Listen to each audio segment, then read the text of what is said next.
ইনশাআল্লাহ আগামী নির্বাচনে আমি প্রার্থী হিসেবে লড়াই করতে পারবো। কথা ছিল ঢাকার ৯ আসনে এনসিপির হয়ে নির্বাচন করবেন তাসনিম জারা, কিন্তু পদত্যাগ করে ঘোষণা দিলেন স্বতন্ত্র থেকে নির্বাচন করার। গণসংযোগও শুরু করে দেন পুরো দমে, কিন্তু মনোনয়নপত্র জমা দেওয়ার পর ঘটে আরেক বিপত্তি।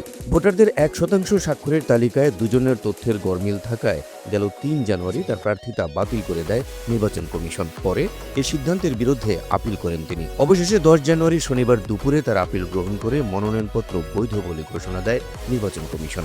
আমরা এখন স্বতন্ত্র প্রার্থী হিসেবে নির্বাচনে যে মনোনয়ন বৈধ ঘোষণার পর উচ্ছ্বসিত তাসনিম জারা জানান, স্বতন্ত্র প্রার্থী হিসেবে তার মনোনয়নপত্র বৈধ ঘোষণা করেছে নির্বাচন কমিশন। এ অবস্থায় প্রতীক বরাদ্দের জন্য কমিশনের কাছে আবেদন করবেন তিনি। এক্ষেত্রে তার পছন্দের প্রতীক ফুটবল। নির্বাচন কমিশনের কাছে পছন্দের এই প্রতীকটি পেতেই আবেদন করবেন তাসনিম জারা।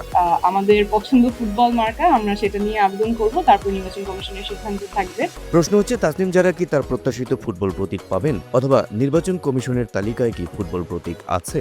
বলছিলাম যে আমাদের দৃঢ় বিশ্বাস আপনাদের জনসমর্থন নিয়েই আগামী নির্বাচনে লড়াই করতে পারবো। খোঁজ নিয়ে জানা গেছে, জাতীয় সংসদ নির্বাচনে প্রার্থীদের জন্য ১১৫টি প্রতীক তালিকাভুক্ত আছে। সেখানে আছে আপেল, আনারস, আম, আলমারি, ঈগল, উট পাখির মতো আরো অনেক কিছু। আর সেখানে রয়েছে তাসনিম জারার প্রত্যাশিত প্রতীক ফুটবলও। নির্বাচন কমিশনের তালিকার ৭১ নম্বরে রয়েছে এটি। ঢাকা ৯ স্বতন্ত্র প্রার্থী হিসেবে আমি যে মনোনয়নপত্র তাসনিম জারা আশাবাদী, নির্বাচন কমিশন তার প্রত্যাশা অনুযায়ী তাকে ফুটবল প্রতীক বরাদ্দ দেবে। আর যদি তাই হয়, তাহলে স্বতন্ত্র প্রার্থী হয়ে ঢাকার ৯ আসনের নির্বাচনী মাঠে ফুটবল নিয়েই খেলবেন তাসনিম জারা। অনেক শুভকামনা জানিয়েছেন, অনেক দোয়া করেছেন, হাবিব রাসেল, এনটিভি অনলাইন। হতাশা প্রকাশ করেছেন, কষ্ট পেয়েছেন, বলছেন দোয়া করছেন।